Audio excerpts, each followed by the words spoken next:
प्रल्हाद नारद पराशर पुंडरीक व्यासांबरीश शुकशौनक भीष्मदाल्भ्यान् रुक्मांगदार्जुन वसिष्ठ विभीषणादीन् पुण्यानिमान् परमभागवतान् स्मरामि. ज्या परमभागवतांचा उल्लेख या श्लोकामध्ये केलेला आहे त्यांची आपण प्रदक्षिणा करतोय. आणि प्रदक्षिणा करत असताना जसं आपण मंदिरामध्ये भिंतीवर जी काही भगवंताची चित्र लावलेली असतात मंदिरात त्यांना नमस्कार करत करत प्रदक्षिणा करतो, तशा पद्धतीचं चिंतन आपण करतोय.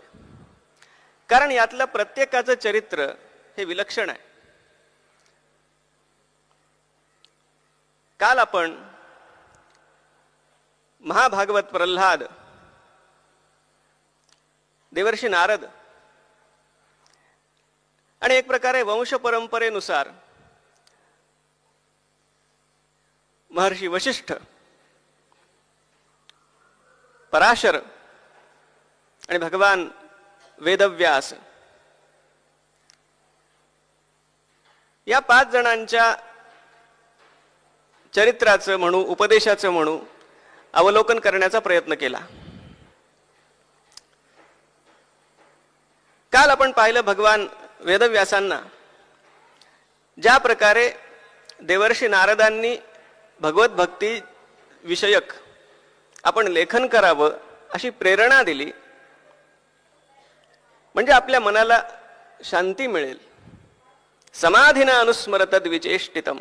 आता महर्षी वेदव्यास ग्रंथ लिहिणार म्हणजे तो काही PhDचा थेसिस नाहीये की इकडून तिकडून काही गोष्टी गोळा केल्या आणि त्याचा एक आपला प्रबंध लिहिला. ऋषीमुनींनी जे काही रचलं ते आपल्या प्रज्ञेनं रचलं.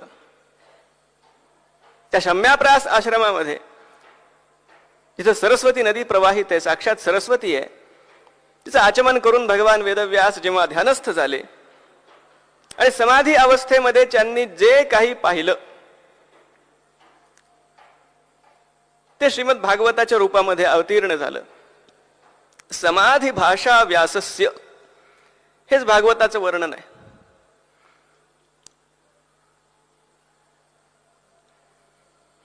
आणि आता हे भागवत जसं महर्षी वाल्मिकींनी रामायणाची रचना केली आणि कुश आणि लव यांना ते शिकवलं जेणेकरून ते त्याचा प्रचार करतील, त्या पद्धतीनं श्रीमद भागवताची रचना झाली.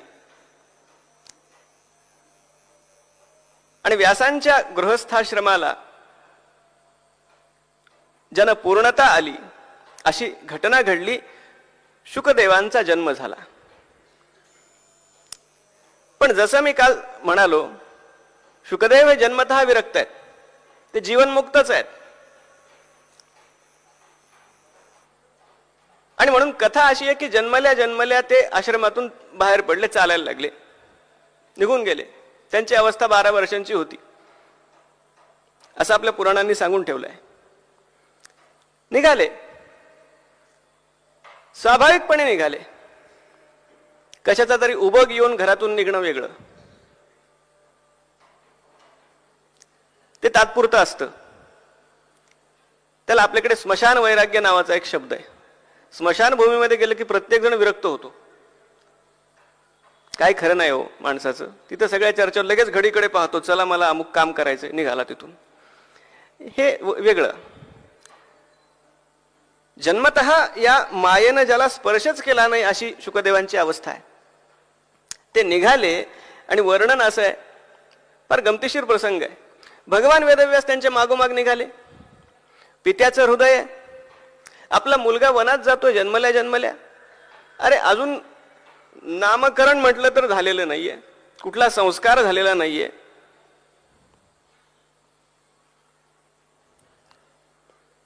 कुठलाही औपचारिक संस्कार नसताना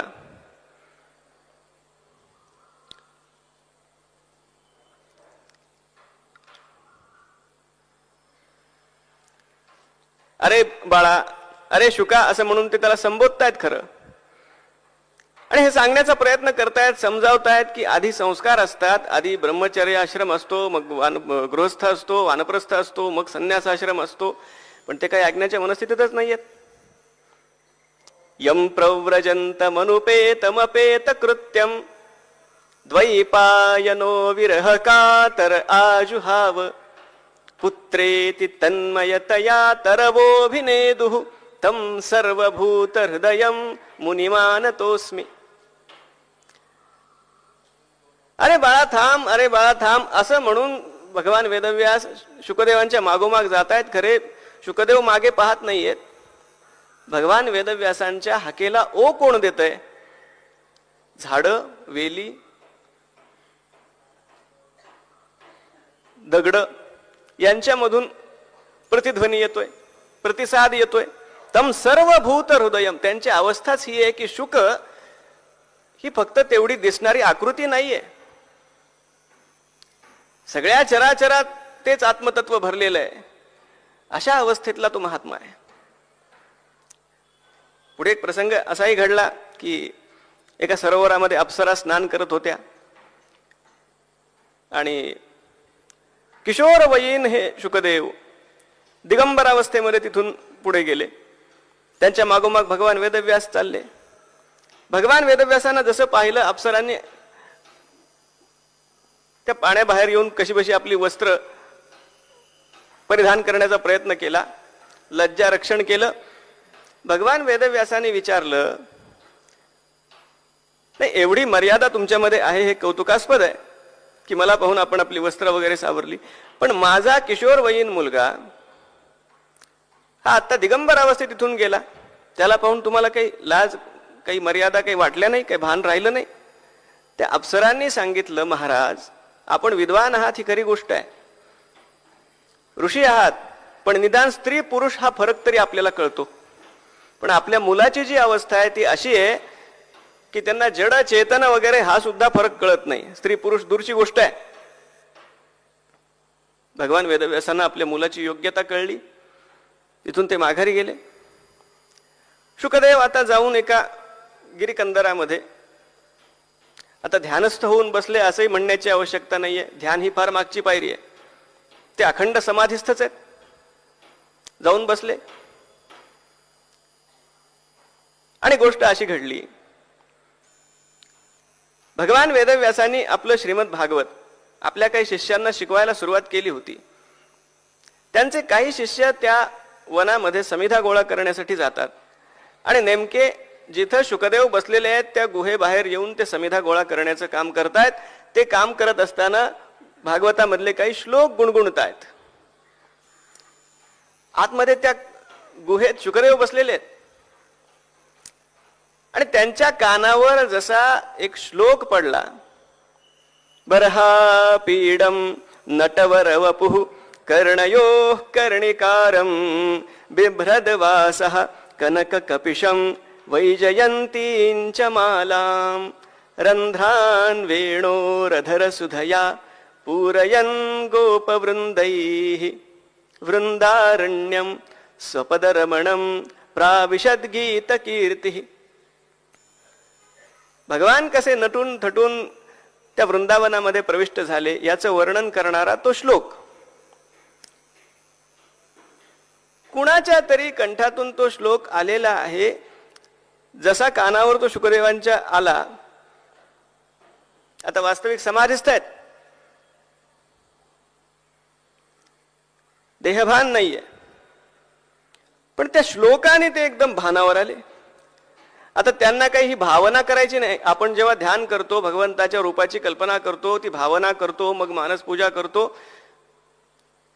शुकदेवांचं मन एवढं नितळ आहे की आपोआप ते श्लोक कानावर पडल्यासरशी भगवंताच्या त्या स्वरूपाचं ते सावळं प्रतिबिंब त्यांच्या मनात पडलं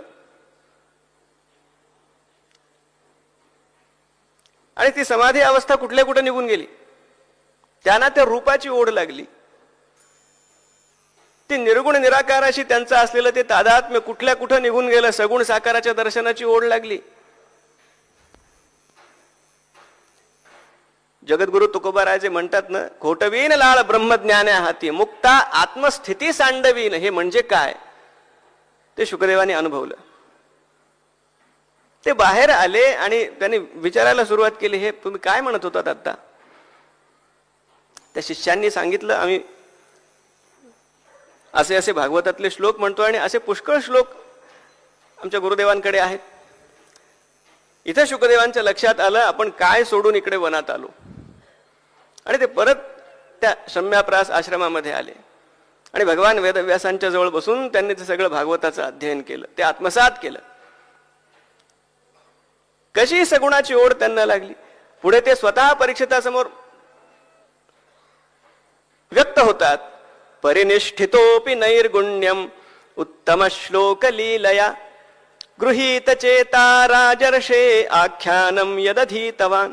परिनिष्ठितोपि नैर्गुण्यम, निर्गुणावर प्रतिष्ठित झालेलो असताना सुद्धा राजन उत्तम श्लोक लीलया, भगवंताच्या त्या लीलांचं मला असं आकर्षण वाटलं, त्या रूपाचं असं आकर्षण वाटलं की मी जाऊन त्या संहितेचं अध्ययन केलं. आता वास्तविक शुकदेवांची अवस्था कशी आहे?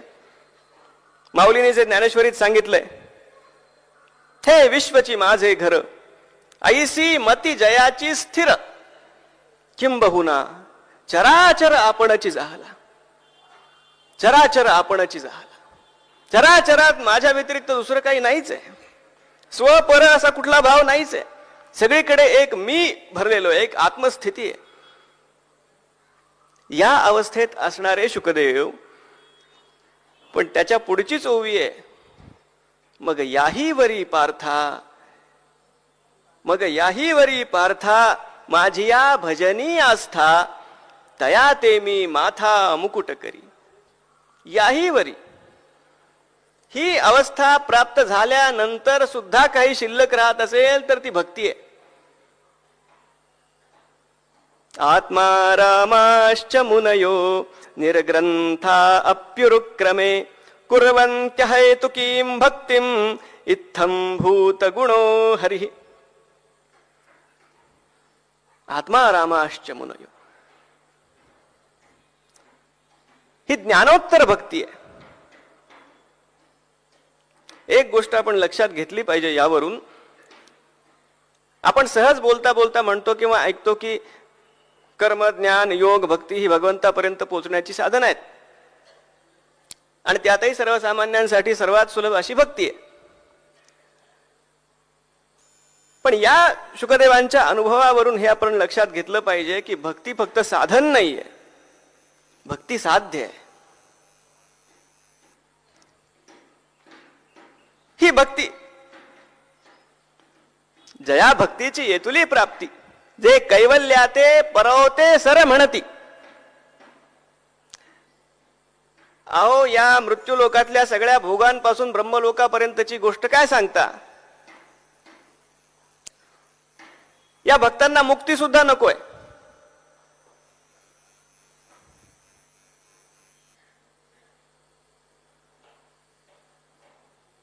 ज्ञान प्राप्त झाल्यानंतर आता काय करायचंय? आता भक्ती आहे. योगाची परमसिद्धी प्राप्त केल्यानंतर आता काय करायचंय? आता भक्ती आहे. ती प्राप्त करायची नसेल तर काय होणार आहे? मग पतन आहे. स्वतः ब्रह्मदेव भगवंताची जेव्हा गर्भस्तुती नावाची एक स्तुती आहे, कारागृहामध्ये भगवान जेव्हा देवकीच्या गर्भामध्ये प्रविष्ट झाले, सगळे देवी देवता तिथे येऊन भगवंताची स्तुती करतात. तेव्हा ब्रह्मदेवांनी हे स्वतः त्या स्तुतीमध्ये म्हटलंय,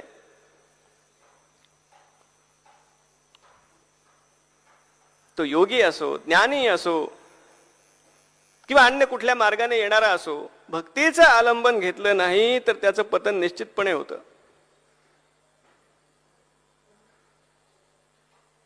आणि भगवंत स्वतः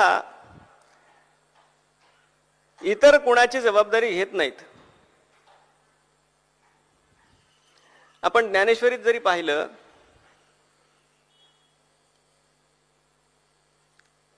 एकी मोक्षी लागावयाची या आशा, केला कर्मबाह्यांचा भरवसा, परिते पडिले वळसा विधी निषेधांच्या. बुडाला. ज्ञानाच्या बाबतीत काय होतं आपण पाहिलं, नवल अहंकाराची गोठी, विशेषे न लगे अज्ञानापाठी सज्ञानाचे झोंबे कंठी नाना संकटी नाचवी. ज्ञानाला काय मार्ग आहे त्या अहंकारापासून वाचण्याचा? कारण त्याच्यामध्ये ते दैन्य येत नाही. ज्ञानाची तर अशी कोंडी होते. प्रज्ञाचक्षू गुलाबराव महाराजांनी फार सुंदर या सगळ्या गोष्टींचं वर्णन केलंय. ज्ञानोत्तर भक्ती आणि त्या भक्तीचं महात्म्य याचं जेवढं सुंदर विश्लेषण आपल्याला श्री महाराजांच्या भक्तिपद तीर्थामृत नावाच्या ग्रंथात पाहायला भेटतं, तसं इतरत्र कुठेही नाहीये. महाराज म्हणतात, आता ती गोष्ट इतर संतांनी सुद्धा सांगितलेली आहे एका ओव्यांमध्ये, सगुण गेले ब्रह्मज्ञाने निर्गुण गेले संदेहाने. मी ब्रह्म आहे, मी ब्रह्म आहे असं फक्त तोंडाने घोकून सगुणाची त्यानं उपेक्षा केली आणि निर्गुणापर्यंत पोहोचण्यासाठी मध्ये जी अहंकार नावाची दरी आहे ती पार करता आली नाही. असा तो अधांतरी राहिला. बरं, कुणी म्हणेल आम्ही योग करू, योग साधना करू. ती सोपी नाहीये. स्वतः माऊली म्हणतात, अग्नि प्रवेशुनीच नवा भ्रतारे विण करावा तो हा योग. रोज अग्निप्रवेश आहे. मात्र भगवान भक्ताच्या बाबतीत म्हणतात, येथ एकची लीला तरले जे सर्व भावे मज भजले तया ऐलीच थडी सरले मायाजळ. ऐलीच थडी. माऊलींची भाषा पण इतकी विलक्षण आहे. आपलं पारायण चालू आहे इथे. समोर पाणी दिसत असेल तर ते पार करून जाऊ ना.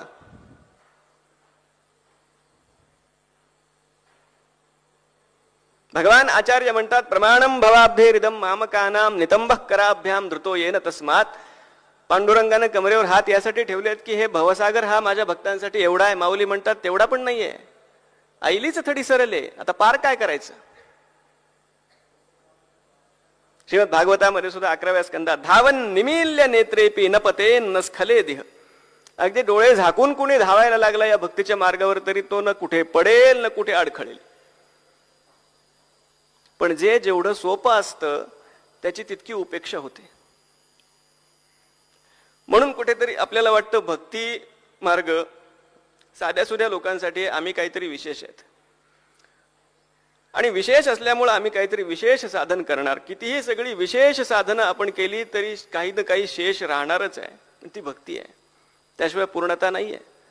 हे शुकदेवांच्या स्वतःच्या अनुभवावरून आपल्या लक्षात येतं. यानंतर भगवान शुकदेव खऱ्या अर्थाने परिपूर्ण झाले. भक्तीशिवाय ज्ञान वृक्ष आहे.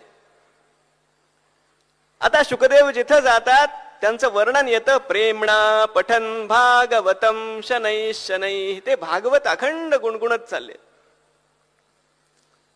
निगमकल्पतरोर गलितम फलम शुकमुखादमृतद्रव संयुतम.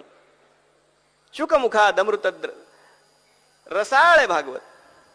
आणि ते शुकदेवांच्या मुखातून अधिक रसाळ झालं, कारण ही ज्ञानोत्तर भक्ती आहे.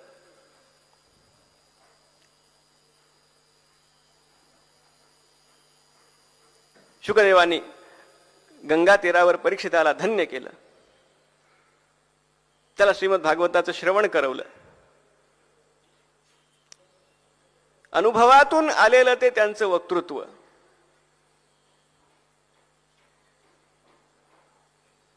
खऱ्या अर्थानं वक्तृत्व ते आहे. आणि श्रवण कसं करावं त्याचे आदर्श शौनक महाराज आहेत, ज्यांचं पुढे नाव येतं.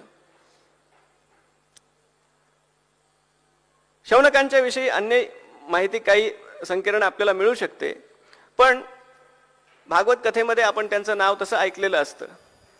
कथाकार कथा सांगायला जी सुरुवात करतात ती मुळात नैमिषारण्यामध्ये महात्मा सूत हे वक्त्याच्या रूपामध्ये विराजमान आहेत आणि त्यांच्या समोर शौनकांसह अन्य सगळे ऋषीमुनी बसलेले आहेत. आणि तिथे या शौनकांनी सूत महाराजांना प्रश्न विचारला. इथून भागवताची सुरुवात होते. या शौनकांच्यासाठी जे एक विशेषण वापरलंय भागवतामध्ये ते फार सुंदर आहे. तेवढंच जरी आपल्याला जमलं तरी शौनकांकडून आपण सगळं घेतलं. कथामृत रसास्वाद कुशल शौनको ब्रवीत. शौनक कसे आहेत? कथामृत रसा स्वाद कुशलः. कथारूपी अमृताचा आस्वाद घेण्यामध्ये कुशल श्रोता कसा असावा याचे शौनक आदर्श आहे. ते अमृत आहे ना, अमृताचा आस्वाद प्रत्येकाला घेता येऊ शकत नाही. चंद्रामधून जे अमृत झरतं त्याचा आस्वाद घ्यायला चकोराचंच मन लागतं. एखाद्या गाढवाला ते जमू शकत नाही. अगदी चांदण्यामध्ये फिरत असताना सुद्धा ते उकिरड्यावरच जाणार, कारण त्या अमृताला आस्वादण्याची क्षमता त्याच्यामध्ये नाही आहे. आणि म्हणून माऊली सुद्धा जी अपेक्षा करतात आपल्या श्रोत्यांकडून, शारदीची ये चंद्रकळे माझी अमृत कण कोवळे, ते वेचिती मने मवाळे चकोरत लगे. एक एक शब्द इतका गोड आहे. शरदामधलं चांदणं आहे. आपण कल्पना करा, माझी अमृत कण को, त्या चांदण्याचे ते अमृत कण. आधी चंद्र शीतल, त्यात पौर्णिमेचा चंद्र, त्यातही तो शारदीय पौर्णिमेचा चंद्र, त्याचे ते अमृतकण, आणि ते वेचतायत कोण? चकोरत लगे, चकोराची पिलं. किती कोमल भाव आहेत. आणि हा दृष्टांत माऊलींनी कशासाठी दिलाय? त्या परी श्रोता अनुभवावी हे कथा, अति हळुवारपण चित्ता आणून या. अति हळुवारपण, नुसतं हळुवारपण पण नाही. शौनक महाराजांचं मन तसं आहे. दोन अपेक्षा माऊलींनी ज्ञानेश्वरीत सुद्धा श्रोत्यांकडून केलेल्या दिसतात. तसं इतर ग्रंथांच्या बाबतीत आणि ज्ञानेश्वरीच्या बाबतीत सर्वात मोठा फरक मला एक दिसतो. इतर कुठल्याही ग्रंथाचं निरूपण करत असताना जी आपली पद्धतच आहे, परंपराच आहे की वक्ता उच्चासनावर बसतो आणि श्रोते समोर बसतात. पण ज्ञानेश्वरी वाचताना नेहमी प्रत्यय असा येतो की माऊली खाली बसलेले आहेत आणि श्रोत्याला त्यांनी उच्चासनावर बसवलेले. प्रभो तुम्ही महेशाची या मूर्ती, मी दुबळा अर्चितसे भक्ती, बोल जरी गंगावती तरी स्वीकाराल ना. प्रभो तुम्ही सुखामृताचे डोह. या श्रोत्यांकडून त्यांनी काही अपेक्षा पण ठेवलेली आहे. अति हळुवार, पण हे तर आता पाहिलं आपण. अवधान ऐकले दीजे, मग सर्व सुखासी पात्र होईजे, हे प्रतिज्ञोत्तर माझे उघड ऐका. स्वतः माऊली इतके हळुवार आहेत, हे प्रतिज्ञोत्तर माझे उघड ऐका असं निर्धाराने म्हटल्यानंतर माऊलींना सुद्धा कुठेतरी वाटतं ही आपली धृष्टता झाली आहे. आपण असं म्हणायला नको, तर पुढचंच वाक्य त्यांचं, त्याच्या पुढचीच ओवी 9व्या अध्यायात, परी प्रौढी न बोलो होजी, तुम्हा सर्वज्ञांचे समाजी, देयावे अवधान ही माझी विनवणी सलगीची. ऐसे हळुवारपण जरी येईल, हे फक्त ज्ञानेश्वरी पुरतं नाहीये, कुठल्याही प्रकारचं श्रवण करत असताना हे आवश्यक आहे. ऐसे हळुवारपण जरी येईल, तरीच हे उपेगा जाईल, ना तरी अवघी गोठी होईल मुकया बहिरयाची. मुका बोलणार काय आणि बहिरा ऐकणार काय? त्यांच्यात जसा संवाद होऊ शकत नाही, माऊली म्हणतात आपल्यातही संवाद होऊ शकणार नाही. ते हळुवारपण आवश्यक आहे, ते अवधान आवश्यक आहे, जे अर्जुनाकडे आहे. आणि मग माऊली म्हणतात ज्ञानेश्वरीमध्ये, ह्या दोन गोष्टी जर आपल्याला साध्य झाल्या तर खात्रीनं सांगतो, येथ मोक्षु असे आयिता श्रवणाची माझी. श्रवणाची माझी, इतर कुठलंही साधन तुम्हाला करण्याची आवश्यकता नाहीये. आणि प्रल्हादानं सुद्धा जी नवविधा भक्ती सांगितली आहे ना, त्यामध्ये पहिलं साधन त्यांनी सांगितलंय श्रवण. श्रवणं कीर्तनम विष्णू स्मरणम पादसे. श्रवणम,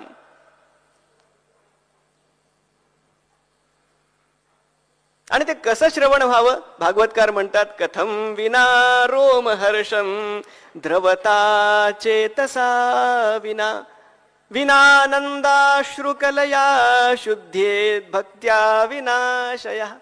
शुकदेव म्हणतात परीक्षिताला, राजन कथम विना रोम, अरे श्रवण करत असताना रोमांच जर अंगावर उठत नसतील, द्रवता चेतसा चित्त द्रवीभूत जर होत नसेल, विना आनंदाश्रू कलया डोळ्यातून अश्रू जर येत नसतील,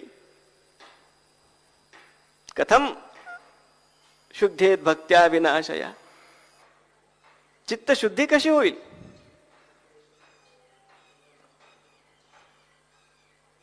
श्रवण करता क्षणी अश्रुपात होईल एवढा भाव ज्याचा त्या श्रवणाच्या बाबतीत जागृत होईल ना, तो पुढे स्मरण करील, वंदन करील, सख्य करील, आत्मनिवेदन करील, दास्य करील. या सगळ्या ज्या पुढच्या भक्ती आहेत ती भावाची शिदोरी त्याच्या कायम सोबत राहील. प्रवेशद्वार श्रवण आहे.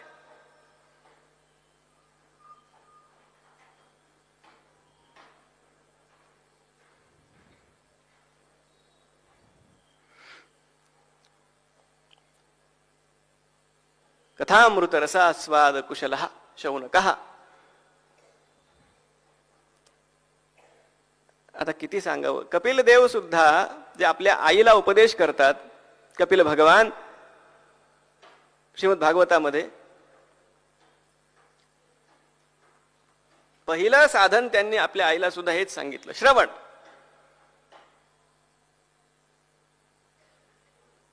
सतां प्रसंगान मम वीर्य संविदो भवन्ति हृत्कर्ण रसायनाः कथाः तज्जोषणादाश्वपवर्गवर्त्मनि श्रद्धा रतिर्भक्तिरनुक्रमिष्यति. ही श्रवण भक्ती किती अद्भुत आहे.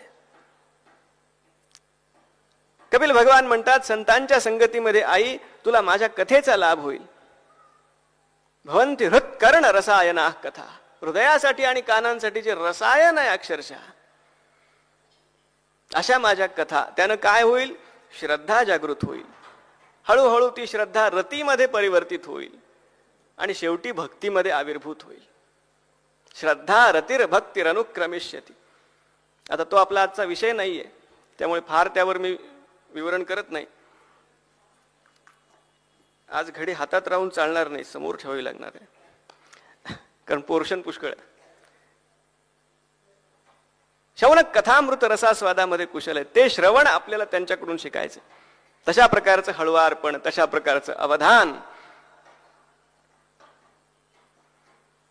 आणि हे शौनक महाराज आपल्याला भागवताच्या बाबतीत एक कुशल श्रोता म्हणून जसे परिचित होतात, नैमिषारण्यामध्ये भारताचं जे प्राचीनतम विश्वविद्यालय आहे त्याचे ते प्रमुख आहे. असं वर्णन आहे की हजारो विद्यार्थी या विश्वविद्यालयामध्ये घडलेत. ही नालंदाच्या पुष्कळ आधीची गोष्ट आहे. आणि तिथं दीर्घकाळ अशी सत्र चाललेली आहेत, ज्ञानयज्ञ चाललेले आहेत. आणि त्यातून मुलांच्या वरती, तिथल्या विद्यार्थ्यांच्या वरती ऐकण्याचा, श्रवणाचा संस्कार केला जातो. श्रवणाची सवय नाहीये पूर्वीच्या काळात. आता हा काळ तर फार जुना आहे. सहस्र सममास, हजारो वर्ष चालणारी ही सत्र असायची. मग हळूहळू मासिक कथा इथपर्यंत आपण आलो. मग साप्ताहिक कथा व्हायला लागल्या. एका दिवसाची प्रवचनं तर होतात, व्याख्यानं आपल्याला ठाऊक आहे, एक एक तासाची. तेवढी पण क्षमता राहिली नाही. आता 1-2 मिनिटाच्या रीलवर आलोत आपण. तेवढा संयमच नाही राहिला, तेवढी सिद्धताच नाही राहिली. मुळात कुणी कुणाच्या ऐकून घेण्याच्या काही मनस्थितीतच नाहीये. प्रत्येकाला फक्त बोलायचे, फक्त व्यक्त व्हायचे, आतमध्ये घ्यायचंच नाहीये, फक्त व्यक्त व्हायचे. हे शौनकांचं विश्वविद्यालय, हे भारताचं वैभव आहे. म्हणून या संस्कृतीला आरष संस्कृती म्हणतो आपण. आपण सगळे ऋषींचे चरित्र पाहतोय. वसिष्ठ, पराशर, व्यास, शुक, शौनक. आणि याच क्रमामध्ये एका ऋषींचं नाव येतं दालभ्य, जे फारसं परिचित नाहीये. त्यांच्याबद्दल आपल्याला संकीर्णपणे काही माहिती मिळू शकते. पण महाभारतातले फक्त 1-2 प्रसंग आपण पाहू आणि पुढे जाऊ.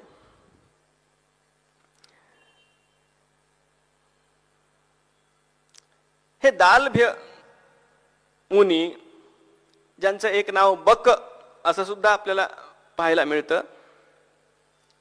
सगळा प्रसंग वर्णन करून सांगत नाही. ते एकदा धृतराष्ट्राकडे येतात काही भिक्षा मागण्यासाठी म्हणून. आणि आता या धृतराष्ट्राची प्रवृत्ती कशी आपल्याला ठाऊक आहे. माऊलीने स्वतः त्याला सर्टिफिकेट दिले, म्हातारा मोहे नाशिला. माऊली कोणाविषयी काही अपशब्द कधी बोलत नाही, पण धृतराष्ट्राविषयी माऊली बोललेत. इथे एकदा बोललेत आणि एके ठिकाणी म्हणतात, म्हैसा नुठी का पुरा तैसा उगाची असे. रेडा म्हणतात त्याला. माऊलींना हळुवारपणाची अपेक्षा आहे, अति हळुवारपणाची अपेक्षा आहे. शारदेची चंद्रकळे एवढं सगळं माऊली सांगतायत. आणि माऊली म्हणतात, संजय एकीकडे वर्णन करतोय भगवंताच्या त्या भक्तियोगाचं, ज्ञानयोगाचं, कसा संवाद चालू आहे. अगदी आनंदाश्रू वाहत आहेत संजयाच्या डोळ्यातून. आणि धृतराष्ट्र मात्र कसा बसलेला आहे, म्हैसा नुठी का पुरा तैसा उगाची असे. पाण्यामध्ये एखादा रेडा बसावा तसा हा असंवेदनशील धृतराष्ट्र बसलाय. हा त्याचा स्वभाव आहे. आता गंमत म्हणून सांगतो, माऊली धृतराष्ट्राला रेडा म्हणतात, पण यातही मला धृतराष्ट्राचा हेवा वाटतो. बरं, हेवा वाटतो. कारण माऊली धृतराष्ट्राला रेडा कोण म्हणतंय, ज्याने रेडाच्या मस्तकावर हात ठेवून वेद वदविला. मग त्याने कधी आपल्यालाही रेडा म्हणावं खरं तर. पण हा धृतराष्ट्र असा आहे. या दुर्योधन दुःशासनामध्ये आलेली ही जी प्रवृत्ती आहे, शकुनीची संगती तर त्याला कारणीभूत आहेच आहे. मुळात हा धृतराष्ट्र काही फार काही चांगला नाहीये.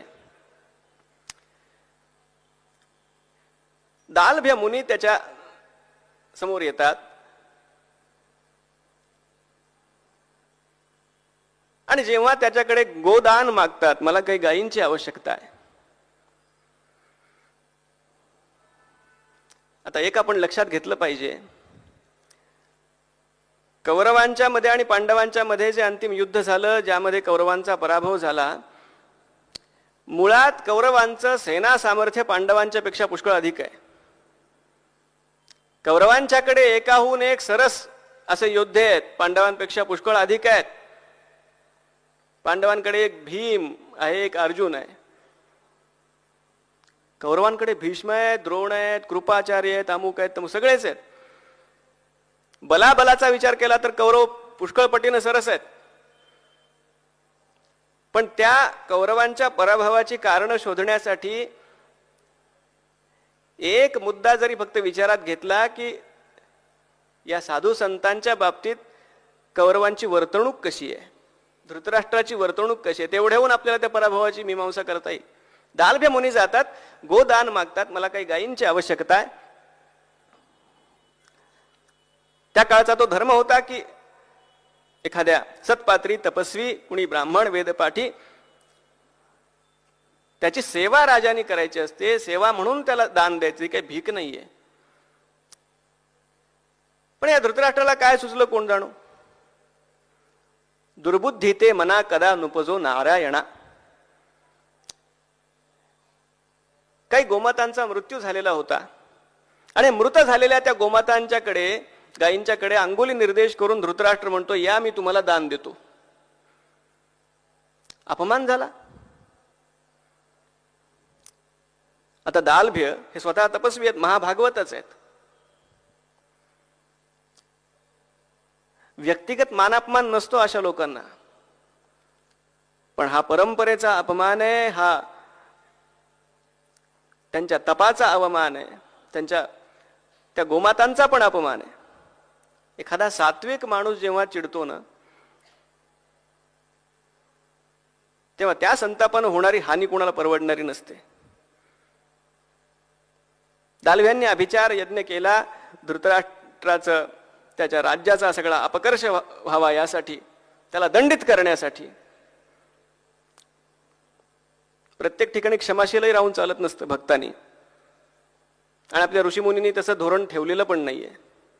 वेन नावाच्या पापी राजाची कथा येते भागवतामध्ये, त्याला सगळ्या ऋषीमुनींनीच दंडित केलंय. ती धर्मसत्ता आहे, धर्मसत्तेचं ते कर्तव्य आहे. धृतराष्ट्राच्या आणि त्या राज्याच्या विनाशासाठी म्हणून जो यज्ञ त्यांनी केला, परिस्थिती अशी निर्माण झाली, राज्यात दुष्काळ पडायला लागला. मग धृतराष्ट्राने काही सल्लामसलत केली, ज्योतिषांना विचारलं, आणि दालभ्यांना जो आपण त्यांचा अवमान केला त्याचा हा परिणाम हे लक्षात आल्यावर मग तो आला आणि तिथं हात जोडायला लागला, प्रार्थना केली, सगळं झालं. दालभे सुद्धा क्षमाशील तर होते, त्यांनी क्षमा केली. हा प्रसंग पूर्ण झाला.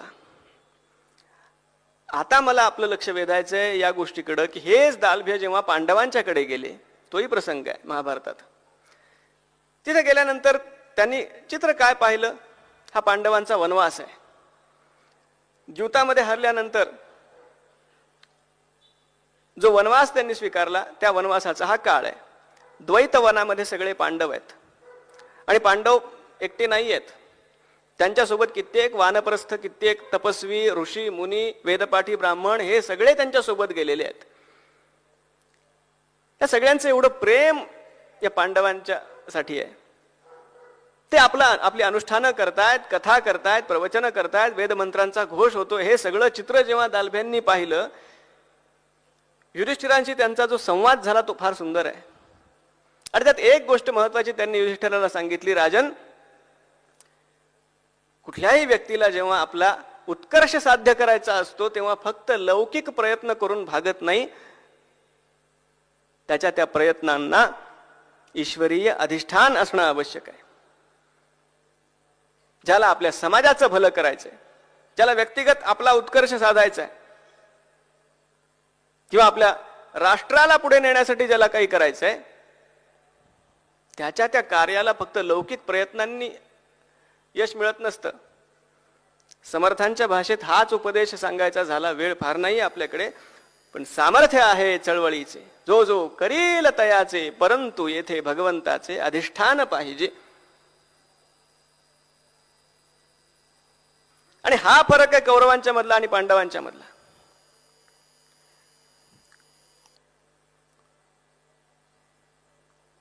युधिष्ठिरो धर्ममयो महाद्रुमः स्कंधोर्जुनो भीमसेनोस्य शाखाः माद्रीसुतौ पुष्पफले समृद्धे मूलम कृष्णो ब्रह्मच ब्राह्मणाश्च. या युधिष्ठिर नावाच्या वृक्षाचं मूळ काय आहे? भगवान श्रीकृष्ण स्वतः, वेद आणि वेदपाठी तपस्वी विप्र. हे त्यांच्या विजयाचं कारण आहे. असो तो आपला विषय नाहीये.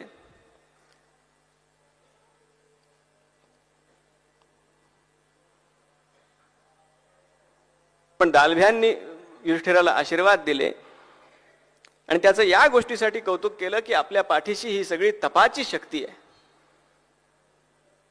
ही आशीर्वचन पांडवांनी प्रत्येक जवळपास ऋषीमुनींचं आशीर्वचनच घेतलंय.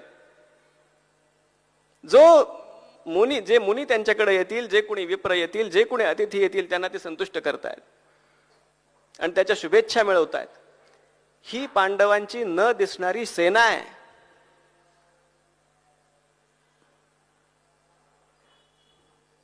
आणि हे साध्य करण्यासाठीचा विनय पांडवांच्याकडे आहे.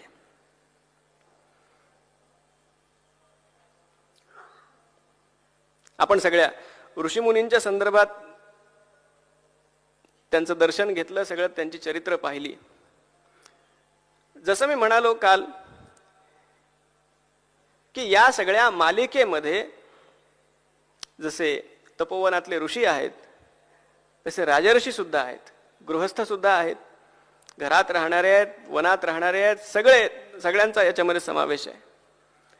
कारण शेवटी आपल्या परंपरेनं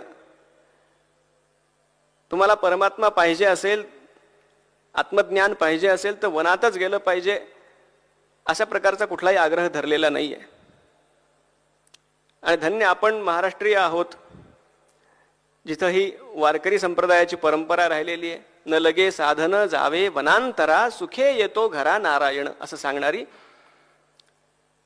आणि आपला सर्वांचा आराध्य जो इथं समोर आपल्या विराजलेला आहे तो परमात्मा पांडुरंग अशाच प्रकारे पुंडलिकाच्या घरी स्वतःहून गेलेला आहे, ज्याचं नाव या परंपरेमध्ये आहे भागवत. याच्यामध्ये पुंडरीक असं जे नाव आहे तो आपला पुंडलिकच आहे, ज्याच्या जयघोषाशिवाय आपला कुठलाही कार्यक्रम होत नाही. पंढरीनाथ महाराज की जय नंतर, पण तो कोण पंढरीनाथ आहे? पुंडलिक वरद. पुंडलिका भेटी परब्रह्म आलेगा. पण मौजेची गोष्ट ही आहे की हा पुंडलिक म्हणजे तासनतास यज्ञयाग करणारा नाहीये, पूजा अर्चा करणारा नाहीये, किंवा अन्य कुठली साधनं करणारा नाहीये. भगवान जेव्हा त्याला भेटायला आले तेव्हा हा आपल्या माता पित्यांची सेवा करतोय. सकळ तीर्थांची ये धुरे जे एका माता पितरे. देवघरातला देव आपल्याला फक्त दिसतो, तो दिसावा उत्तम आहे. पण देवघरातल्या देवाची पूजा त्याची सफल होते ज्याला घरातले देव दिसतात. माता पिता हे घरातले चालते बोलते देव आहेत. जो आपल्या माता पित्यांची उत्तम सेवा करतो, आपल्या परंपरेनं कायम हे सांगितलंय. आणि अधिक व्यापक प्रकारे पाहायचं तर जो आपल्या स्वधर्माचं आचरण करतो त्याच्यासाठी तीर्थयात्रा आणि अन्य साधनं ही अनिवार्य राहत नाहीत. त्यांनी ती केली तर उत्तम आहे, पण ती अनिवार्य राहत नाहीत. आणि याचं प्रत्यक्ष प्रमाण भगवंताचं पुंडलिकाच्या भेटीला येणं आहे. महायोग पीठे तटे भीमरथ्या वरम पुंडरीकाय दातुम मुनींद्रैः समागत्य तिष्ठन्तमानंदकंदम परब्रह्मलिंगम भजे पांडुरंगम. कल्पना करा काय प्रसंग असेल. पुंडलिक आपल्या आईवडिलांची सेवा करतोय आणि बाहेरून पुंडलिकाला कुणीतरी गोड आवाजामध्ये हाक मारतं. पुंडलिक विचारतो कोण आहे. भगवान म्हणतात मी द्वारकेहून आलोय पुंडलिका तुला भेटायला. देव म्हणतोय आणि हा पठ्ठ्या म्हणतो जरा थांब, मी माझ्या आईवडिलांची सेवा करतोय. भगवान म्हणतात अरे मी आता आपल्याकडे निदान काही आसन देण्याची तरी पद्धत आहे की नाही. अहो चहा पाणी तर लांब राहिलं, काहीतरी आसन तरी द्यावं. त्याने वीट फेकली. आणि या प्रसंगी आमचे संत सुद्धा जरा सात्विक संतापाने पुंडलिकाला म्हणतात का रे पुंड्या मातलासी उभे केले विठोबासी. पण मग आमचे गुरुदेव कथेमध्ये म्हणतात तुम्ही पुंडलिकाला जाब विचारता ठीक आहे, पण या सावळ्या परमात्म्याला सुद्धा जाब विचारा जरा. हा कशासाठी थांबला. हा थांबला ना, त्याने निघून जायचं असतं. पण साधा सुद्धा नाही, युगे 28 विटेवरी उभा. त्या विटेवर हा परमात्मा 28 युग उभा राहिला, तिष्ठत उभा राहिला. भगवान आचार्यांचे पण शब्द किती सुंदर आहे. समागत्य तिष्ठन्तमानंद कंदम. आपण म्हणतो ना एखाद्याची वाट पाहत मी तिष्ठत होतो कितीतरी वेळ, ताटकळत होतो. तो ताटकळलेली मुद्रा आहे भगवंताची. करी येतोय पुंडलिक असं पाहत. 3 प्रकारच्या भक्ती आहेत. एक जी भक्ती भक्त भगवंताची करतो, एक भक्ती जी शिष्य आपल्या गुरूंची करतो, आणि ही तिसरी भक्ती आहे जी भगवंत भक्ताची करतो. भगवंताला इच्छा होते पुंडलिकाचं दर्शन घ्यावं, त्याची भेट घ्यावी. निमंत्रण नव्हतं धाडलं पुंडलिकाने. पुष्कळ गर्दी कधी असली पंढरपूरला, आपल्याला पुष्कळ काळ रांगेमध्ये जर राहावं लागलं आणि समजा 28 तासांनी दर्शन झालं तरी मनाला हे आपण सांगावं ओ भक्ताच्या दर्शनासाठी तो 28 युग थांबलाय, त्याच्या दर्शनासाठी 28 तास काहीच नाहीयेत. आणि हा भगवंत जी भक्ताची भक्ती करतो ना, याचं वर्णन तर ज्ञानेश्वरीमध्ये ज्या प्रकारे माऊलींनी केलं तसं इतरत्र आढळणारच नाहीये. भगवंताच्या हातात आपण पाहतो शंख चक्र गदा पद्म हे आहेत. शंख नादाचं प्रतीक आहे, तो त्यांच्या हाती आपण समजू शकतो. गदा चक्र हे दुर्जनांच्यासाठी आहे, दुष्टांसाठी हे पण समजू शकतो. पण कमळ कशासाठी आहे. एखादा भक्त देवदर्शनासाठी रांगेमध्ये हातात फुलं घेऊन उभा असतो, आपल्याला कळतं तो देवाच्या पूजेसाठी हातात फुलं घेऊन उभा आहे. पण देव हातामध्ये फुलं घेऊन कशासाठी उभा आहे याचं उत्तर माऊलींनी दिलंय भगवंताच्या मुखातून. भगवंत म्हणतात तो पहावा हे डोहाळे. माझ्या भक्ताला पाहावं ही माझ्या मनात इच्छा नाही, डोहाळे. गर्भवतीच्या ज्या इच्छा असतात त्या सर्वाधिक तीव्र इच्छा आहेत, ज्याला डोहाळे म्हणतात. तो पहावा हे डोहाळे म्हणावोनी अचक्षुसी मज डोळे, हातीचे लीला कमळे पूजू तयाते. अर्जुना मी हातात कमळ कशासाठी धारण केलंय तुला सांगतो. माझा भक्त जेव्हा माझ्या समोर येईल, माझ्या चरणांवर आपलं मस्तक टेकविल, तेव्हा माझ्या हातातलं कमल पुष्प मी माझ्या भक्ताच्या मस्तकावर ठेवून माझ्या भक्ताची पूजा करतो.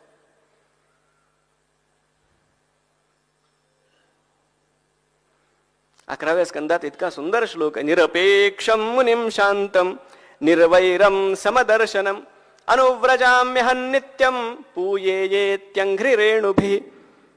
भगवान उद्धवाला म्हणतात, उद्धवासमोर भगवंतांनी आपलं हृदय अक्षरशः उघडून ठेवलंय.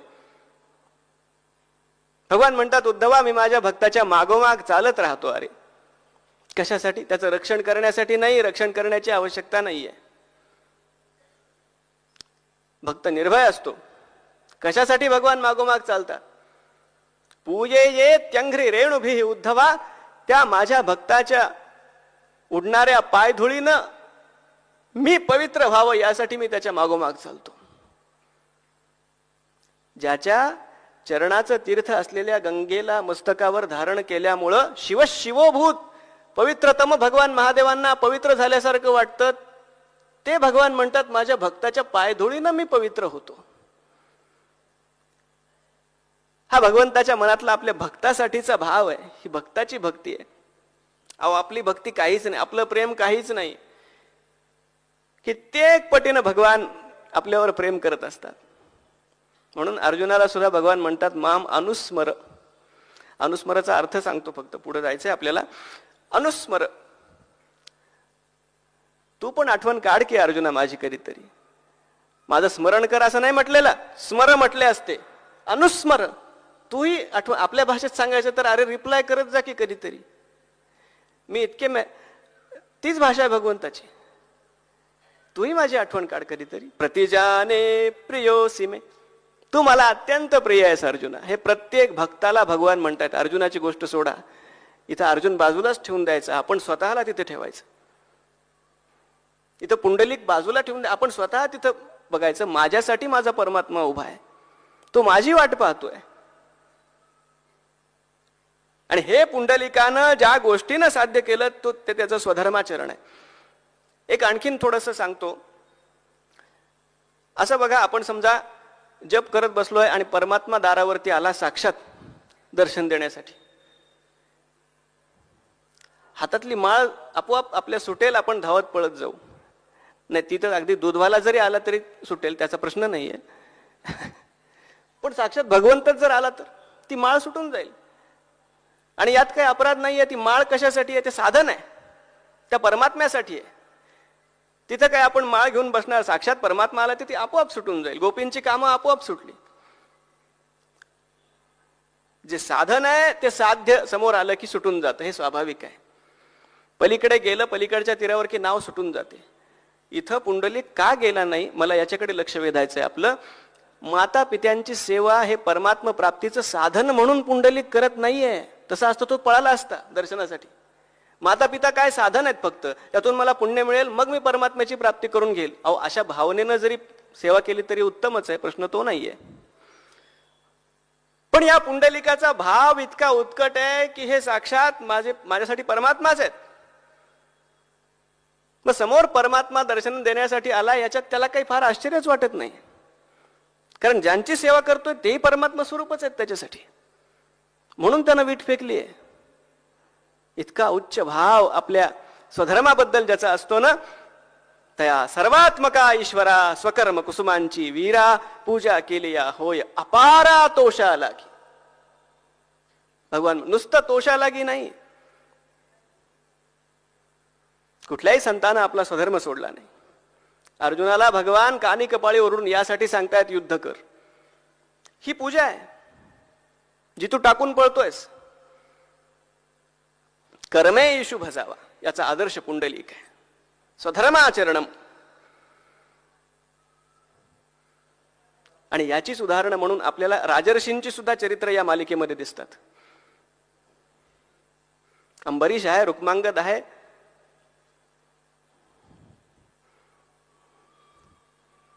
अंबरीशाची कथा भागवतातच येते. हा अंबरीश साधन द्वादशी नावाचं व्रत करतो आणि एकादशी करावी, एकादशी नंतर द्वादशीला पारणं करावं, उपवास सोडावा, आणि हे त्याचं चालू आहे नित्यनियमानं. एके वर्षी झालं असं दुर्वासा आले. द्वादशीच्या दिवशी दुर्वासा साक्षात समोर आलेले पाहून अंबरीशाला आनंद झाला. त्यांनी त्यांना भोजनासाठी निमंत्रण दिलं. ते स्नानासाठी गेले, स्नान करून येणार होते. पण द्वादशी एक घटका फक्त शिल्लक राहिली. पंचायत अशी झाली आता, उपवास धड सोडता येईना अतिथी आल्याशिवाय, दुर्वासा आल्याशिवाय. पण नाही सोडावा तर व्रतभंग होतोय. अंबरीशाला प्रश्न पडला. मग त्याला सल्ला असा दिला त्याच्या सगळ्या त्या ऋषीमुनींनी तिथल्या, की आपण पाणी प्या. म्हणजे काय होईल तर जेवण केल्याचं पापही लागणार नाही, अतिथीच्या आधीने उपवासही सोडता येईल. असकृत जलपानाच्या सकृत तांबूल भक्षणात उपवासो विनश्येत दिवास्वापाच्या मैथुनात, असं जे शास्त्रांमध्ये सांगितलंय. दुसऱ्यांदा पाणी पिलं की एकादशी मोडते.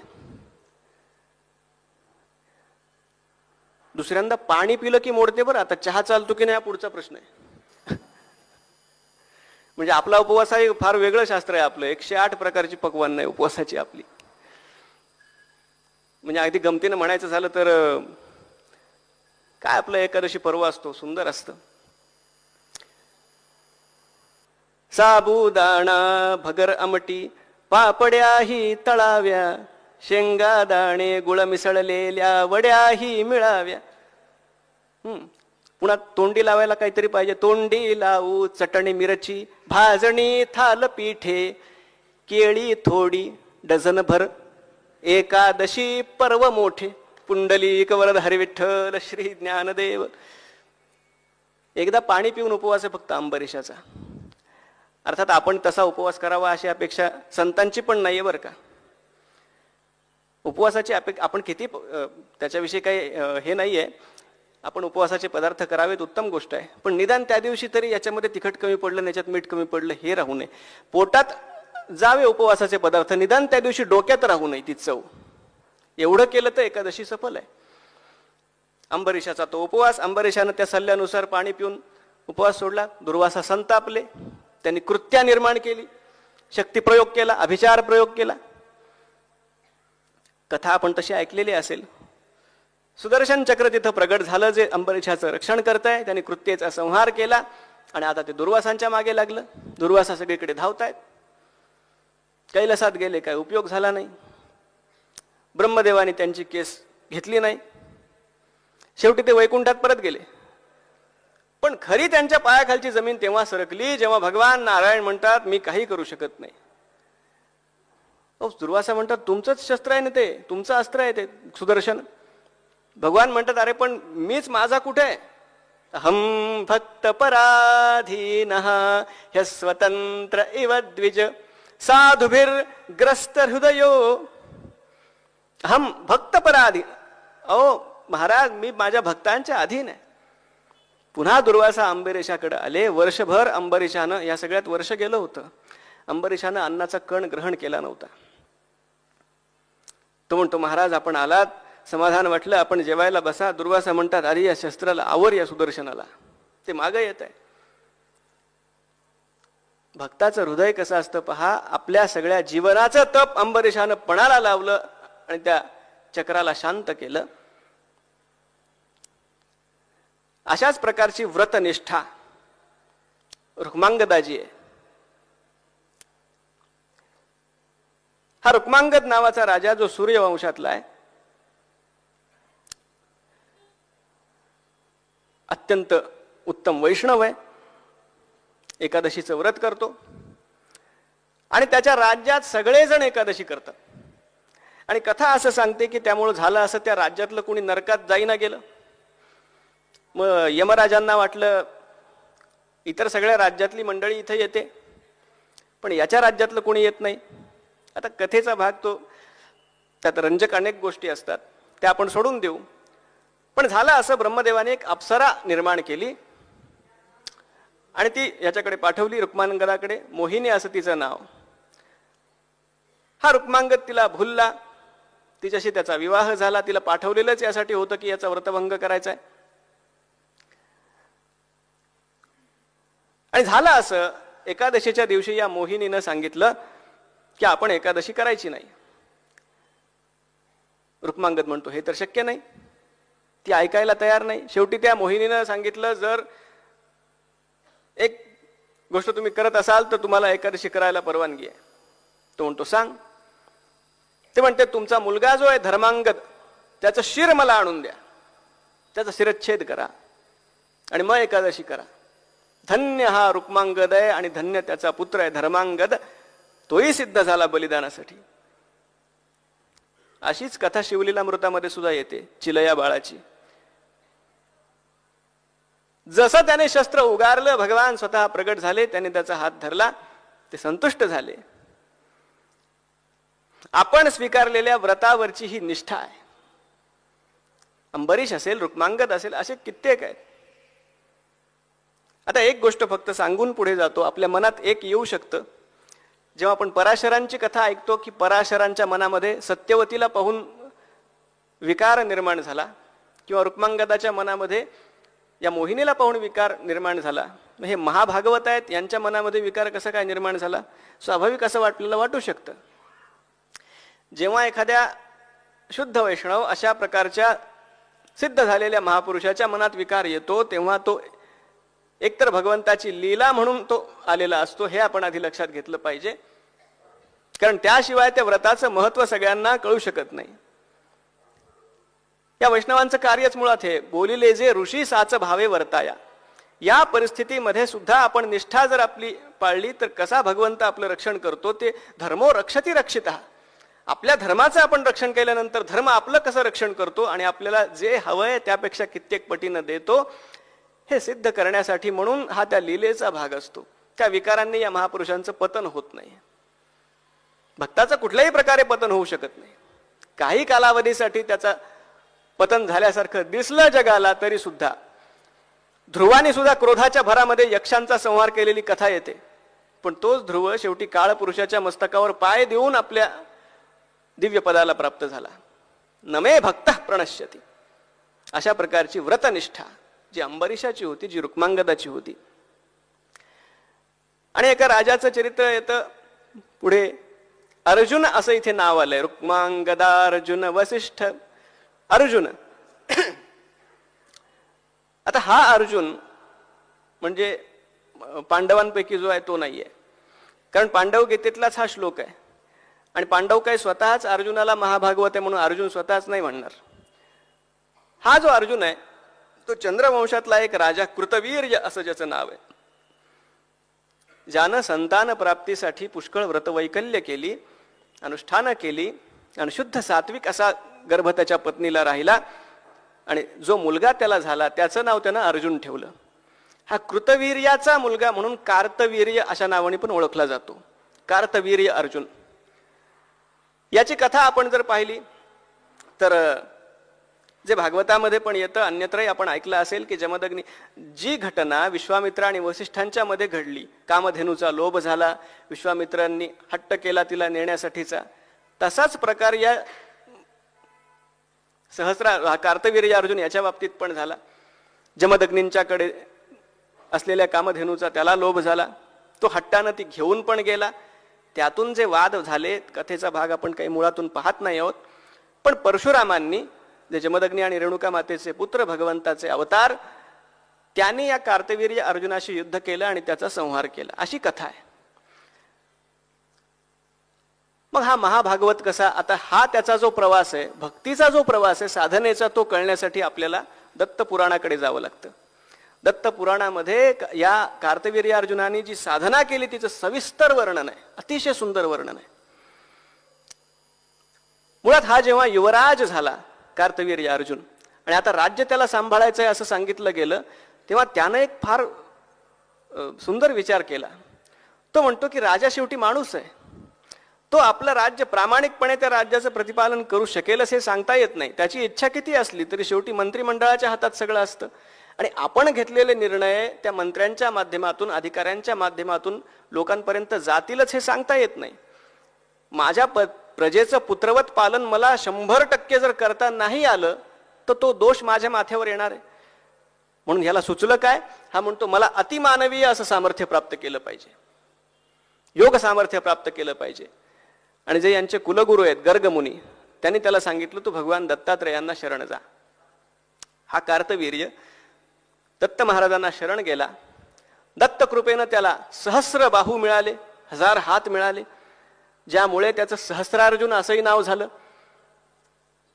इच्छा करील तिथं जाण्याचं त्याला सामर्थ्य मिळालं मनोवेगानं.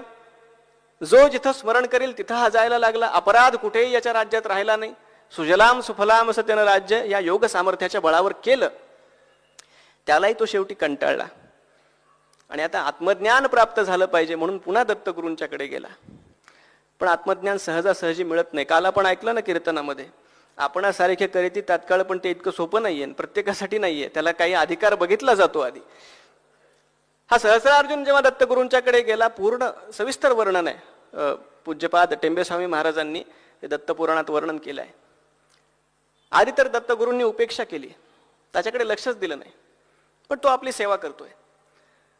त्याला प्रतीक्षा करायला लावली आणि शेवटी कठोर परीक्षा घेतली त्याची श्रद्धा किती पक्की आहे पाहण्यासाठी. कुठल्या प्रकारे परीक्षा घेतली त्याचंही वर्णन आहे, ते आपण सोडून देऊया. आधी उपेक्षा केली, मग प्रतीक्षा करायला लावली, मग परीक्षा घेतली.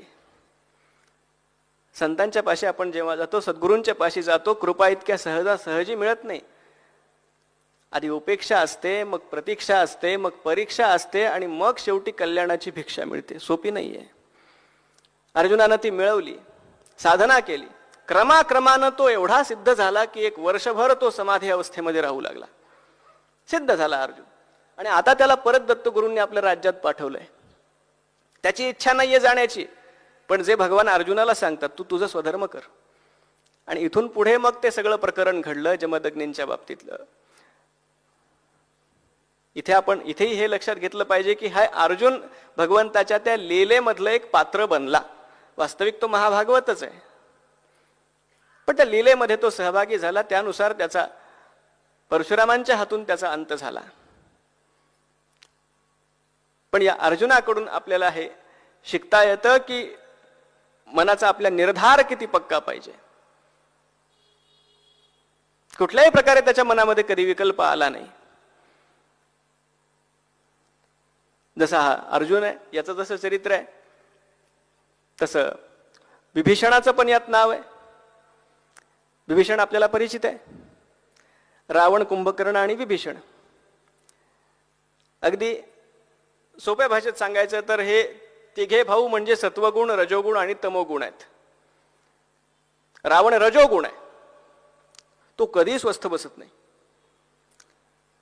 मला हे जिंकायचंय, मला ते, त्याचं चालू आहे, उत्साही कार्यकर्ता. आणि कुंभकर्ण तमोगुण आहे, तो झोपलेला असतो.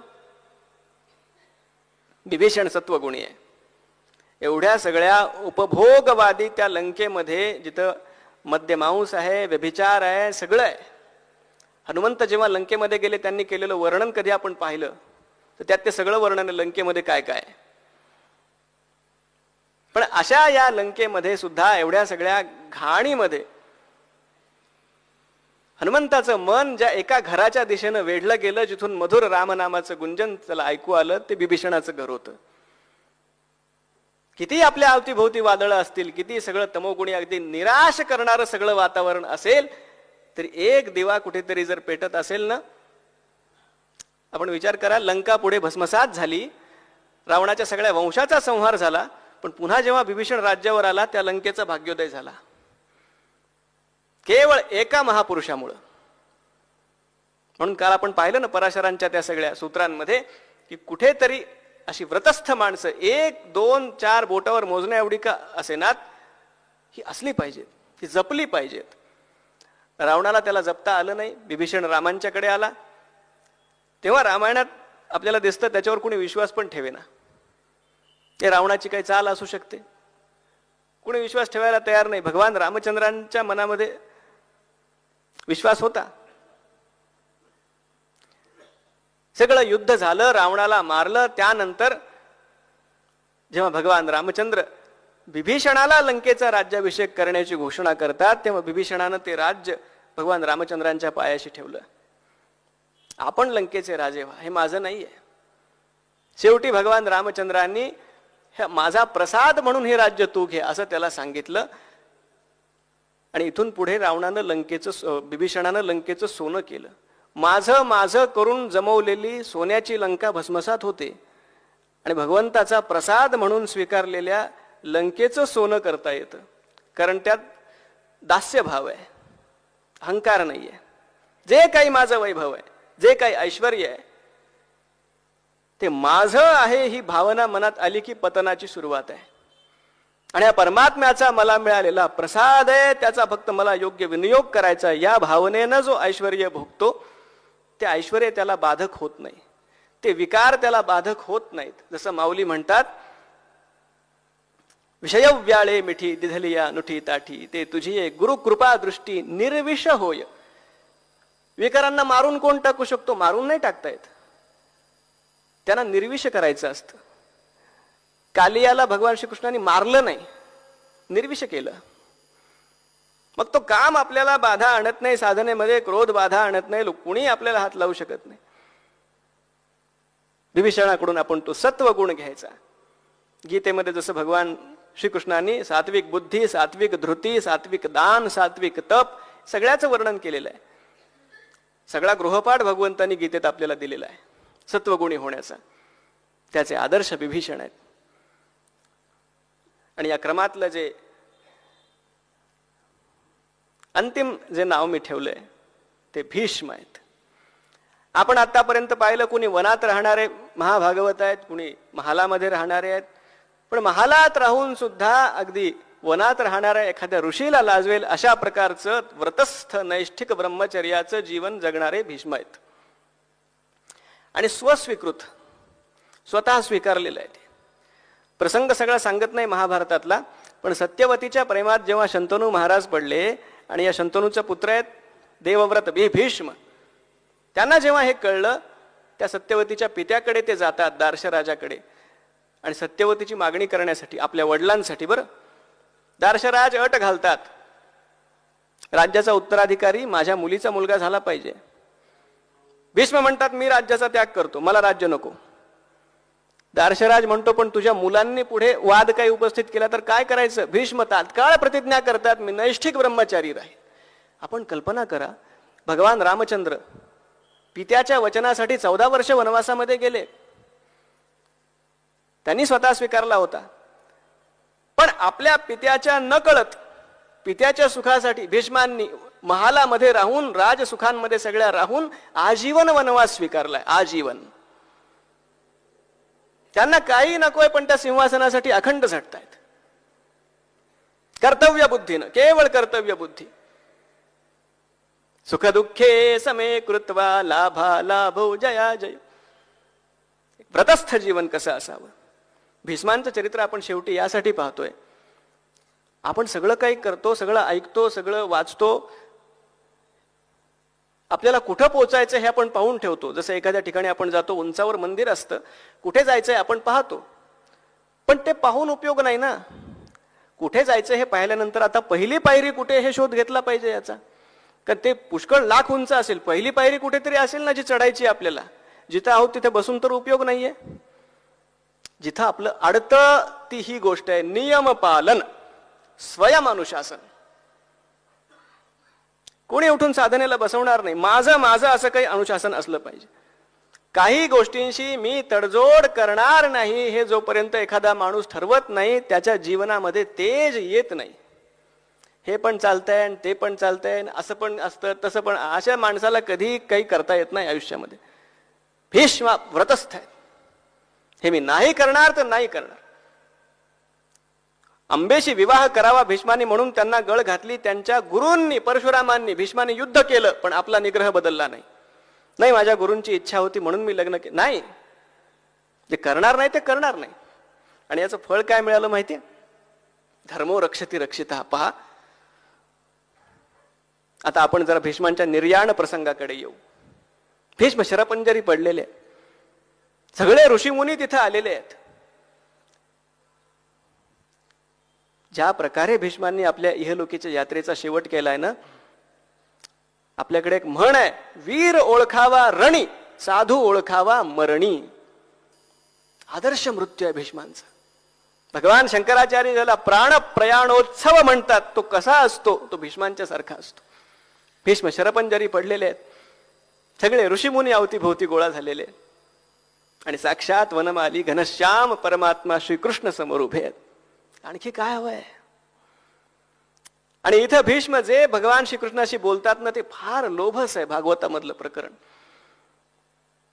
भीष्म म्हणतात, कृष्णा, मला तुझं ते रूप आठवतं युद्धातलं, जेव्हा अर्जुन मोहाने ग्रस्त झाला, कसा तू त्याला उपदेश केलास. अरे अर्जुनाचा रथ हाकताना कसा तू घामाघूम व्हायचास.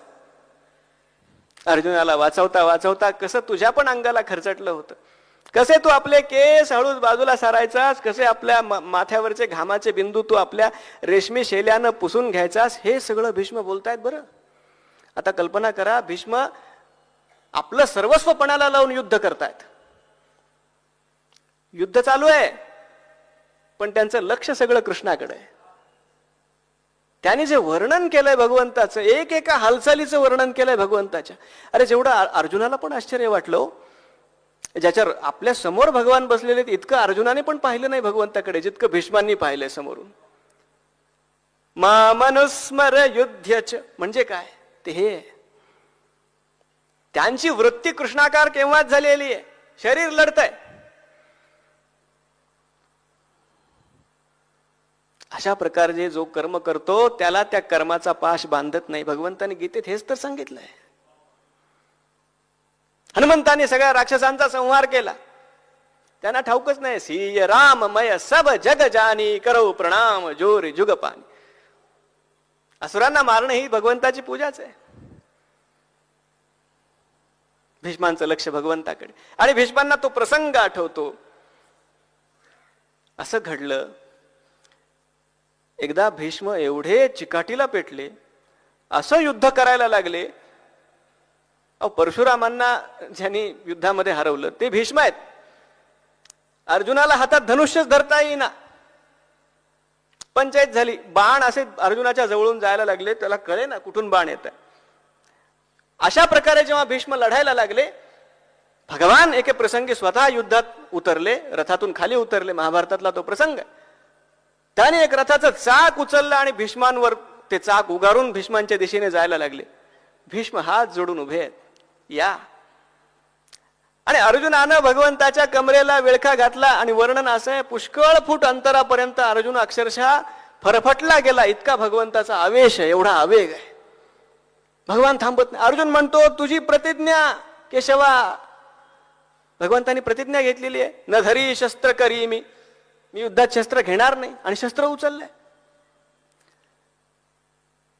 कसा बसा भगवंताचा आवेश शांत झाला. भगवंताने ते चाक ठेवलं आणि जरा डोकं खाजवीत भगवान म्हणाले, मला जरा विसर पडला माझ्या प्रतिज्ञेचा.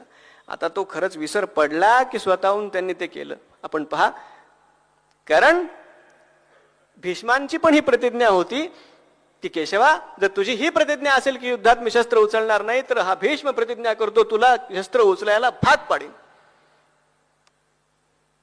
आणि भीष्म गदगद स्वरांनी कंठ दाटून आलेल्या अवस्थेत हात जोडून म्हणतात, केशवा, हे कुणाला कळलं नाही, मला कळलं. माझ्या प्रतिज्ञेचं रक्षण करण्यासाठी जाणून बुजून तू तुझी प्रतिज्ञा मोडलीस. माझ्या प्रतिज्ञेची ऐसी की तैसी. माझ्या भीष्माचं जीवन शुद्ध आहे. माझा भीष्म त्याच्या प्रतिज्ञेसाठी ओळखला जातो. त्याच्या लौकिकावर एवढा सुद्धा डाग लागायला नको.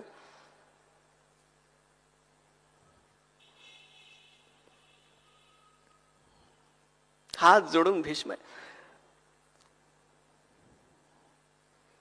भीष्मांची योग्यता फार मोठी आहे. आणि शेवटी एकाग्र झाले भीष्म भगवंताकडे न्याहळत. अहो, असा मृत्यू कोणाच्या नशिबी आहे. आणि अखेर सर्वांच्या देखत त्यांची प्राणज्योत भगवंताच्या स्वरूपामध्ये विलीन झाली.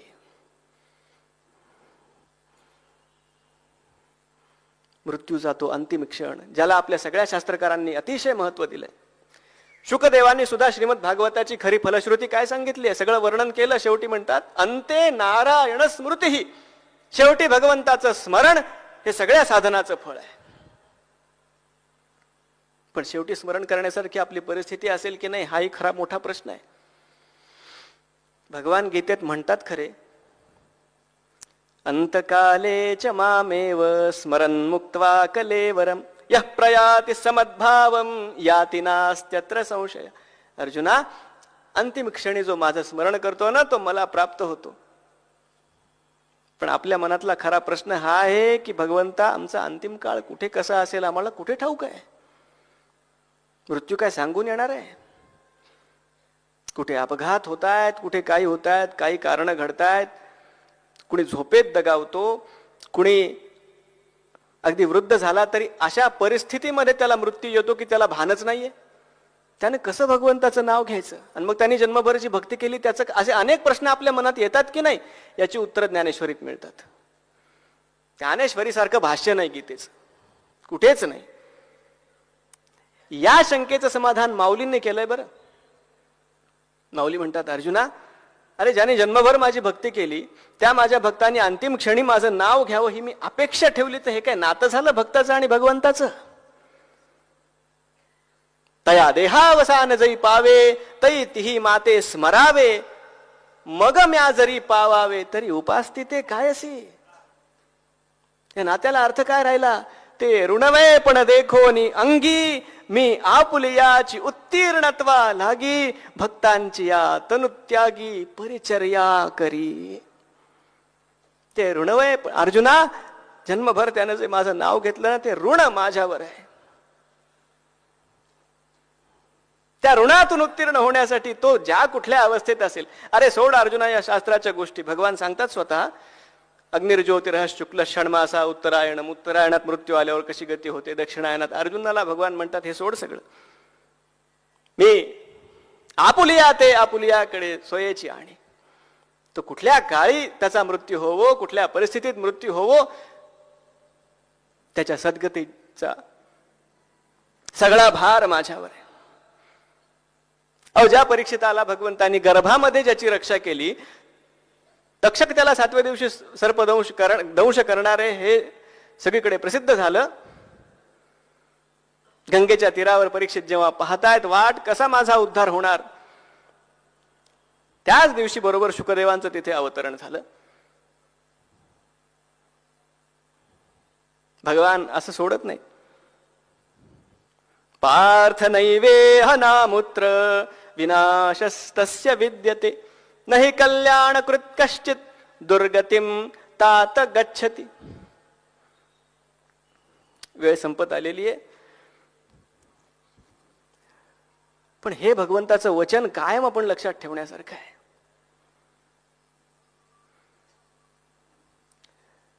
सावरकरांना असं विचारलं गेलं, अंदमानमध्ये या सगळ्या यातना 10 वर्ष आपण कशा सहन केल्या? त्याचं उत्तर त्यांनी एका वाक्यात दिलं. ते म्हणाले, भगवद्गीतेतला हा जो श्लोक आहे ना, याच्या बळावर मी होतो तिथं. नाही कल्याणकृत कश्चित दुर्गतिम तात गच्छ. हे भगवंताचं आश्वासन आहे.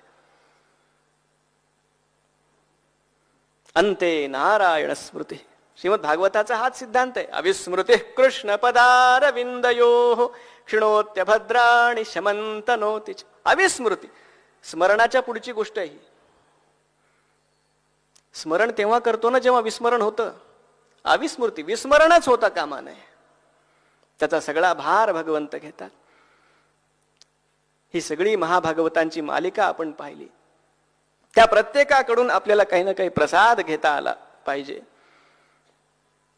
प्रल्हादाकडून आपण तितिक्षा घ्यावी, सोशिकता घ्यावी. देवर्षी नारदांकडून आपण नाचू कीर्तनाचे रंगी, ज्ञानदीप लावू जगी. होईल तेवढा सद्विचारांचा प्रसार करावा आणि तोही अलिप्त राहून करावा, ही वृत्ती घ्यावी. भगवान वेदव्यासांच्याकडून आपण हे शिकावं. सगळ्या गोष्टी आपण चांगल्या चांगल्या म्हणत असलो, त्या सगळ्या केल्या तरी आंतरिक समाधान जे मिळणार आहे ते भक्तीनं मिळणार आहे. भक्तीला पर्याय नाहीये. महात्मा वसिष्ठांनी तळमळीनं जी गोष्ट सांगितली ती आपण त्यांच्याकडून घ्यावी, की नुसतं जगतो म्हणून जगण्यात अर्थ नाहीये. जगावं असं की मृत्यूला मारून उरावं, ते जगणं खरं जगणं आहे. सजीवती मनोयस्य मनने नैव जीवती. पराशरांकडून आपण हे घ्यावं की नुसतं परलोकाकडे डोळे लावून भक्ती करणं ही आपल्या परंपरेने सांगितलेली भक्ती नाहीये. माझं जीवन सर्वांग सुंदर कसं फुलून येईल याचा विचार, ही खरी भक्ती आहे. आमच्या संतांनी पण तेच सांगितलं, अवघाची संसार सुखाचा करीन, आनंदे भरीन तिन्ही लोक. हे पराशरांकडून घ्यावं, शुकदेवांकडून आपण घ्यावं की ज्ञानाची सुद्धा परिपूर्ती भक्तीमध्ये. भक्ती केवळ साधन नाहीये, भक्ती साध्य आहे. शौनकांच्याकडून आपण श्रवणाचं व्यसन घ्यावं, कथामृत रसास्वाद कुशल आपणही त्यांच्यासारखं व्हावं. महात्मा दालभ्यांच्याकडून आपण त्यांच्या उपदेशातून हे घ्यावं की लौकिक सुद्धा आपल्याला जर उत्कर्ष साधायचा आहे त्यासाठी भगवंताचं अधिष्ठान असणं आवश्यक आहे, नाही तर तो उत्कर्ष कधी पतनाकडे घेऊन जाईल सांगता येत नाही. पुंडलिकाच्याकडून आपल्याला माता पित्यांची सेवा घ्यायची आहे, स्वधर्माचं आचरण घ्यायचं आहे. स्वधर्माचं आचरण करण्याकडे परमात्मा स्वतः धावत येतो. अंबरीश आणि रुक्मांगद यांच्याकडून आपण व्रतावरची निष्ठा, फक्त एकादशी असा विषय नाही, मी जे साधन करतोय त्यावरची निष्ठा, माझ्या सद्गुरूंनी हे साधन दिलंय त्याच्यावरची निष्ठा. मरा मरा जप करत बस असं वाल्मिकींना म्हणजे त्या रत्नाकराला सांगितलं नारदांनी. त्यांनी विचारलं नाही मग मला रामाचं दर्शन केव्हा होईल, किती दिवसांनी होईल, किती वर्षांनी येईल, करत राहिले. शबरीला सांगितलं त्यांच्या गुरूंनी, मातंग मुनींनी, तुला भेटायला राम येतील, कधी येतील सांगितलं नाही. रोज तिला वाटतं आज येतील, रोज वाटतं, असं आयुष्य निघून गेलं. विचारलं नाही कधीच, त्यांनी सांगितलं नाही, हिने विचारलं नाही. स्वधर्म आचरण, गुरुच्या आज्ञेचं पालन हा शिष्याचा स्वधर्म आहे. स्वामीची या मनोभावा न चुकीजे, हेची परमसेवा येरते पांडवा वाणिज्य करणे. हे पुंडलिकाकडून घ्यावं, अंबरीशाकडून आणि रुक्मांगदाकडून ही निष्ठा घ्यावी, आपल्या साधनेवरची निष्ठा घ्यावी. सहस्रार्जुनाकडून निर्धार घ्यावा की कुठल्याही प्रकारची परीक्षा आपली पाहिली गेली तरी आपली श्रद्धा ठेवू नये. विभीषणाकडून सत्वगुणाची साधना घ्यावी. जीवन जितकं होईल तितकं सात्विक करत जावं. आणि महात्मा भीष्मांच्याकडून नियम पालन घ्यावं, आपल्या व्रतावरची निष्ठा घ्यावी. आणि तशा प्रकारचा अंतिम क्षण, तो प्राणप्रयाणोत्सव कसा प्राप्त होईल यासाठी सगळ्या भक्तांची साधना असते, ते भीष्मांकडून घ्यावं. या सगळ्या महाभागवतांची आपण एक, मी जसं म्हणालो, प्रदक्षिणा केली. जसं शक्य होईल तसं त्यांचं आपण दर्शन घेतलं आणि भगवती जगदंबेच्या या पवित्र नगरीमध्ये गुरुकृपेच्या छत्राखाली बसून ज्ञानेश्वरीचं पारायणही केलं. 2 दिवस मला तर कसे गेले कळलंही नाही. या सगळ्या गुरुपरंपरेला, समोर आपल्यासोबत विराजमान असलेल्या गुरु महाराजांना प्रणाम करतो, आपल्या हृदयात असलेल्या गुरुभक्तीला प्रणाम करतो. आणि ज्यांचा पुण्यस्मरण सोहळा म्हणून आपण इथं आलेलो आहोत त्या प्रातस्मरणीय पूज्यपाद रुकडीकर महाराजांच्या चरणी ही सेवा अर्पण करतो. आणि जाता जाता एक त्यांची सेवा म्हणून जो एक श्लोक रचलाय तो त्यांच्या चरणांवरती ठेवतो आणि माझ्या वाणीला विराम देतो. सोहम सोहमिति स्वरूप रमणं भक्तिश्रियालंकृतं श्रीमत् सद्गुरु रामचंद्र करुणा पीयूषपाने रतं ज्ञानेशांक विराजितं ह्यविरतं ज्ञानेश्वरी लालितं सिद्धासेवितनाथ पंथ निरतं श्री विश्वनाथं भजे. श्री विश्वनाथं. पुंडलीक वरद हरि विठ्ठल श्री ज्ञानदेव तुकाराम पंढरीनाथ महाराज की जय. सद्गुरुनाथ महाराज की जय.